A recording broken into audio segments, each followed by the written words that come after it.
Good evening, ladies and gentlemen. Welcome to the City Council work session on May 16th, 2013. Thank you for joining us for this portion of our work session for tonight's presentation of our city's bicycle and pedestrian plan. Our consultant, the Greenway Collaborative, represented by Norm Cox, along with City Manager Chris Thompson and City Planning Consultant Dan Boron, are joining us this evening along with members of our Planning Commission and Bicycle and Pedestrian Advisory Committee to formally recommend the plan to Council tonight. I believe Norm Cox, you're going to kick them. Are you going to kick things off? Yeah, I'm just going to give a brief. The floor is yours. Welcome. Thank you. And again, my name is Stephen Dickey, and I'm the chair for the Bicycle Pedestrian Advisory Committee. And before we get to the wonderful presentation that Norman Cox has prepared for you, again, I just want to thank you for hearing us on this. There's no comparison. I mean, Springboro should be considered just like Loveland, just like Lebanon, and all of these other communities, Miamisburg, and a lot of hard work has gone into this plan. So first and foremost, before I introduce Norm, I'd like to call out the members of this group. First, Janice. You'd like to stand up? She's been with the committee. Bob Stormo. And Aaron Rourke, who's not here, and Hans Linderfeld. Good evening. And we've again, like you heard before, about 4 years has gone into the making for this. So with further ado, I'm going to turn things over to Norm. But again, thank you for hearing us on this.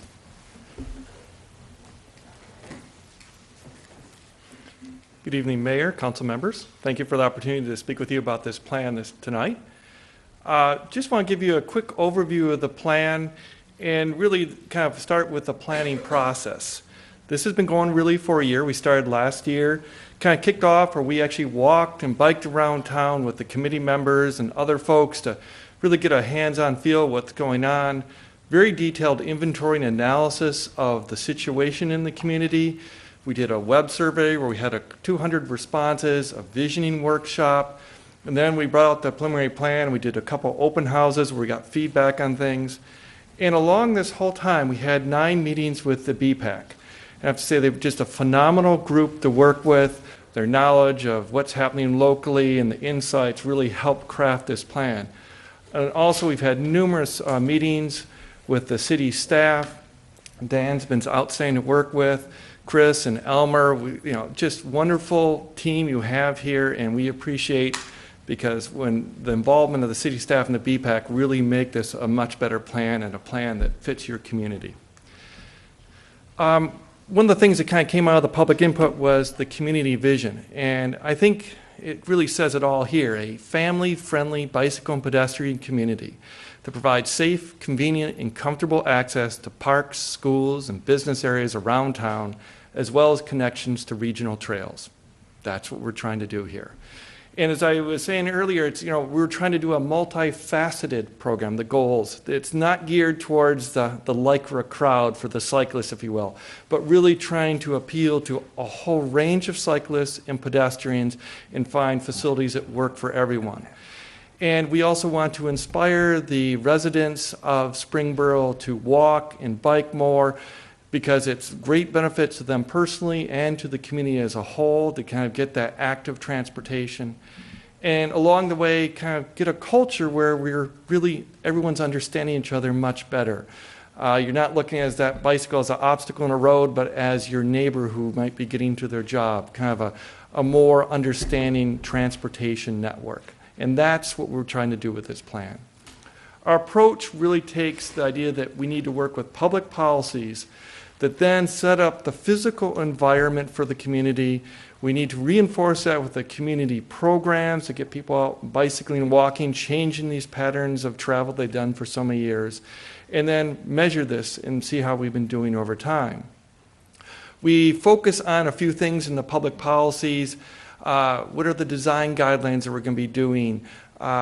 When we have site plans in front of the community, how do we make sure that you could walk from the sidewalk in front of the main road into into the development itself, and the whole site development is very bicycle and pedestrian friendly. That we have bicycle parking where you need it, just like you think about parking for cars, that we have a range of solutions. And making sure that people with different abilities are able to navigate throughout the community with dignity and independence.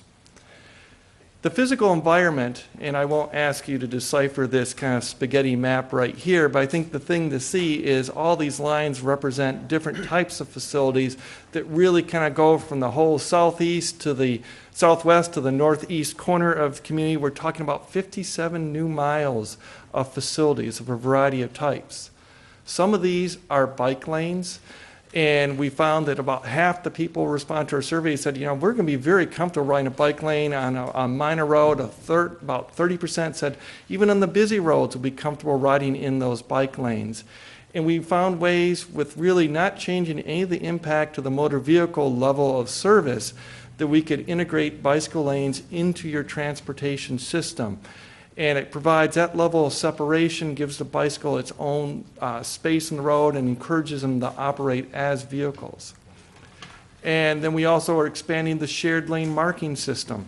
There's some of those on the end of 741, bringing those really into the downtown and kind of a message to bicyclists, hey, ride with traffic, to motorists, keep an eye out for bicycles in our downtown. Sidewalks. One thing we heard from people who said, we really like to walk and bike to school with our kids. There's a high interest in that. One of the most important things for us is having sidewalks along those busy roads. So we want to make sure on the main roadways that we have a good sidewalk system so people can get down to the store and get to school. And one of the things that I think is really kind of intriguing about this plan is the idea of the neighborhood connectors. You all probably learned to ride your bike on your local road, your neighborhood street. And it's to say that, we found that 73% of the people in the survey said, we're very comfortable riding on these neighborhood streets. We said, well, how can we capitalize on it? You have existing infrastructure, but you've all been in the situation where you've gone into a neighborhood, turn left, turn right, and all of a sudden you have no idea which way is north, which way is south, and you got lost. Well, how can we add some very simple wayfinding signage, something just the size of a street sign geared towards bicycles and pedestrians to say, hey, follow these signs, you'll end up at the public library. It's a little bit of advertising around the community to kind of say, hey, there's some ways you could get to these different destinations without having to go out on the main road. And to build on that, also hook up some of the local roads with short trails. So you could have like a complete alternate system to the busy road to get around the system. May not be as direct, but very comfortable to use. Now, what will make that work is, right now you may have a nice neighborhood road on one side of the busy street, same on the other, but how are you going to get across that street if you're a little kid, or if you're a little timid about traffic? Well, these road crossing improvements we've kind of identified in these kind of yellow boxes. Some are crossing islands and some are more modest improvements. These will make that neighborhood connector system work because you can now get across the busy roads and make it work much better than it does today. And these will be some of the most important safety improvements that you'll make as a part of this plan. Also be upgrading some of the intersections, tweaking them as they're kind of upgraded to make the signalized intersections work better for bicyclists and pedestrians. And then we said, well, let's create something we call a neighborhood greenway. You don't have the abandoned railroad corridor to turn into a trail. But how can you kind of get maybe some of that same feel? That you could use these neighborhood connectors we talk about, some of these off-road trails, and create a branded system that would go through your community and connect some of your key destinations. And so we identified like this 8-mile neighborhood greenway that's highlighted with that light green line that kind of really goes from one end of the community to the other. You could, again, put a sign and name it whatever you want to name it. And that brings you in, ties into some of the regional connections. Now, along that neighborhood greenway, we talked about putting in what we call active transportation hubs. This would have the information and resource to show people how you get around the community by bike and walking, how this ties into the county-wide system. When a local bike ride or the local bike club meets for its Saturday morning rides, where do they go? Kind of an information clearinghouse. And maybe someone happened to drive to a park, stumbles across one of these things and says, wow, Okay, I never knew I could do that in this community. It's a way of encouraging people. We also heard, it's really important, we heard that 58% of the people who responded to the survey said they're interested in riding from Springboro to the Great Miami River Trail. Well, we're fortunate that there's been along Austin Road and also going through the countryside, a lot of work on a trail connection. They'll go out to the Great Miami. And so we looked at saying, tying in this neighborhood greenway that you see in green into the existing trail system will go out to the Great Miami Trail, and also outlining something to go through Franklin. And then tying into some of the bike route systems that are going through the county over to the Little Miami, because about half the people said, yeah, we're even interested in biking all the way out to the Little Miami. So we really wanted to take your system and mesh it into the regional systems. And one of the things that kind of pops up there was he said, well, if we do that, our kind of neighborhood greenway, we tie in with that pathway that's going along Austin Road to the Great Miami, and we look at something that ties some of the schools through Franklin, that you could actually have a great 17-mile loop. Now, bicyclists travel, 12, 17 miles per hour on average. So a little over an hour loop that would take in a lot of your amenities in your community. So when a nice evening, you want to go a summer evening for a bike ride around with your family, or you got some friends in town, you want to show off your town in the different areas, this is a way to kind of really promote your community and kind of show all the wonderful things that are going on here. We say we're looking at different programs to promote things, safety. We want people bicycling safety. We want to kind of get the communication between motorists and bicyclists. We want to kind of keep up with your community surveys and start asking some questions, make sure we're doing the bicycling and walking things correctly, and provide people with the maps and the resources they need to make these choices. And as we kind of go back and say, okay, 5 years from now, have you been doing this? Has that an impact? Well, we'll need to be able to count the bicycles and pedestrians and see the change. And I really encourage you to do that before you build the facility, so you can see the before and after, because if you build it, they will come. And then keep track of the crashes, because I think you'll find that crashes probably won't change. They may even go down as you get more people bicycling and walking. So we want to build it. We don't want to plan to sit on a shelf. So we've outlined phase one in this red line. We try to tap into your capital improvement plan. These projects that you already have in the books, it's a much cheaper way to implement this if you already have a project underway. So that's about 17 miles to kind of get that phase one in. Phase two is about 9 miles. It begins to take in some of the other areas and kind of flush out the network. I should say after the phase one, you're going to have, if I go back to it, a pretty substantial system. You'll have kind of built the bones for your network. Phase two, again, fills some more in, and phase three really completes your whole network. Now, some of phase three we have to wait for. There's some parcels that we're not going to do anything right now. We're going to wait for it to redevelop and then work with the developer to kind of get the bicycle and pedestrian connections through that area. But that'll be a kind of a much more, again, economical way to do it concurrent with development. So that is a very brief overview of a very long document. I applaud any of you who have actually managed to get through that, let alone the, how many 100-page appendix is there? But I think at this point, I'll open up to questions and your dialogue with other folks in the community. Thank you so much. Does council have any questions or comments that they'd like to make at this time? I have one point I'd like to get clarified, if I might, please. And if I could find it quickly, I'd point out the exact slide, but I can't, so bear with me. On one of the early slides, you showed 5 bike hubs, including one that was located north of Austin Road. Is that part of this plan? Is somebody doing that? I was surprised to see that one. I'm aware of at least 3 of them that we've talked about, but the 4th and the 5th one were surprises to me. And some of these would be ones that be done by others if they're outside of the community. And we recognize on even some of our recommendation facilities and bike hubs, we would say, okay, this is what we think it should be, but this is not on the city's dime. We would encourage you to work with your neighboring communities to kind of make it work together as a system. Mr. Vermack, yeah, that one is actually part of the Austin Landing development. Miami Township is working with the developer up there to actually put a bike hub for people to use up in that area. But yes, that will not be part of ours, but So will we get our first one in before they get? that we're absolutely trying that, yes. Well, yeah. Any other council members have any comments or questions?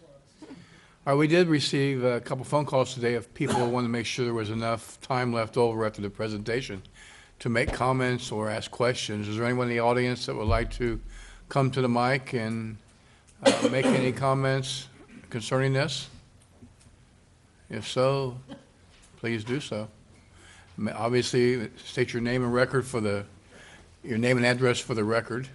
Yeah, it's Don Marks, and I'm in Wilbur Lane in Settlers Walk. There were two of the red dots that I saw on 741. I believe one of them is in the new park. Is that correct? In the new park. In the Rotary Park, yes. Rotary Park. Yes. Yeah. And is the other one at 510 North Main, North Main? correct. Okay. That's a property that the city's acquired? The then? city has acquired. Okay. For this purpose? No, Oh, and in conjunction with this purpose, it will be an active transportation hub, as they're described in the plan. But that facility is still being defined by city council and staff. It may be more than that. It will, at minimum, be that. At minimum, it will have the kiosk with the bike maps, and it will have a public restroom and a vending area, probably for water and that kind of thing. We simply have not had time to discuss what it might become beyond that. okay, thank you. And the other, and I'll make this brief. In overall terms, I'm certainly in favor, like I'm sure most of the council is in favor of the plan. I did, at the Planning Commission meeting, bring up the issue of Remick Boulevard, and only from a safety standpoint for both the bicyclists and the pedestrians, in that there are, I believe, there's at least 6 left-hand turns there, and to designate 5 to 6 feet on each side of Remick, my concern was whether or not those turning lanes would be eliminated or narrowed to the point that it would be a safety issue for drivers as well as dodging bicyclists. So that, and I brought that on behalf of the board of the Settlers Walk Homeowners Association. So thank you. Thank you, Don. Appreciate it. Any other resident Or wish to non-resident? Or address non-resident? council, or any other person in the audience who would like to address council? This is Yes. Go ahead. He's also a resident, right? Okay. Tell him all your stuff. Hi, I'm John Davies. I live in Tamarack on Cedar Hill. I've been a resident of Springboro for 11 years now.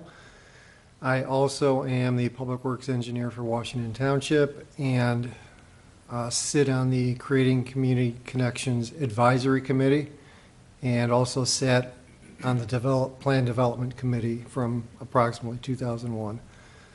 And I'm really excited about the plan. You got a great consultant. Thank you. Your plan was really well put together.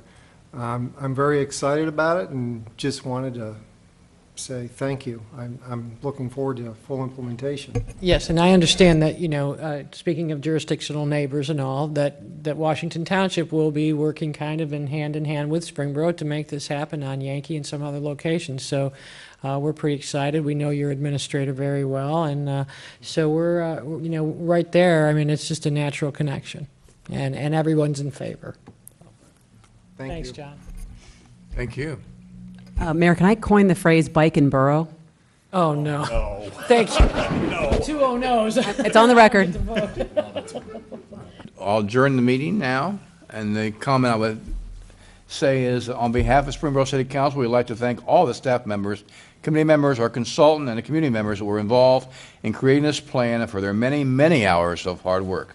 And thank you for watching tonight's presentation of Springboro's Bicycle and Pedestrian Plan for a more bike and pedestrian-friendly community. And we stand adjourned now. We'll be back in a few minutes for the 7 o'clock council meeting as published. Meeting adjourned. Thank you.